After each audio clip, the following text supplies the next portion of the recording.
Dans sa dernière note sur le Zimbabwe, le FMI table sur une croissance quasi nulle pour l'année 2020.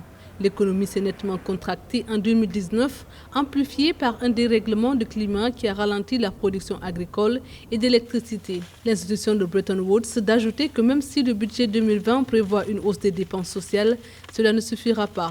Je pense que ce n'est pas un cas désespéré. Le potentiel économique existant au Zimbabwe peut permettre à ce pays, s'il prend de bonnes mesures de réformes monétaires et de réformes économiques conséquentes, de repartir à zéro. Mais je ne crois pas du tout personnellement à un bon accompagnement du Fonds monétaire international parce que c'est le gendarme des pays qui se venge justement de ces mesures de nationalisation de l'économie zimbabwéenne. La devise zimbabwéenne introduite il y a 6 mois a perdu sa valeur, l'inflation est élevée et les réserves de devises étrangères au plus bas.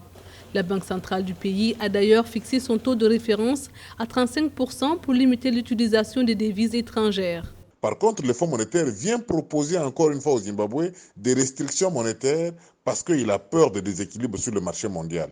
Et ça, c'est une erreur que beaucoup de pays africains sont en train de commettre. Il faut repenser la monnaie nationale et lui donner un rôle au sein de l'économie nationale qui est essentiellement celui de relancer le marché intérieur au détriment, dans un premier temps, du marché international. Malgré un tableau peu reluisant, les autorités sont optimistes. Le ministère des Finances a annoncé pour septembre 2020 le lancement de la première phase du plan quinquennal de développement du pays. La stratégie ambitionne d'atteindre un produit intérieur brut nominal de 65 milliards de dollars en 2030 contre 20,703 milliards de dollars en 2019.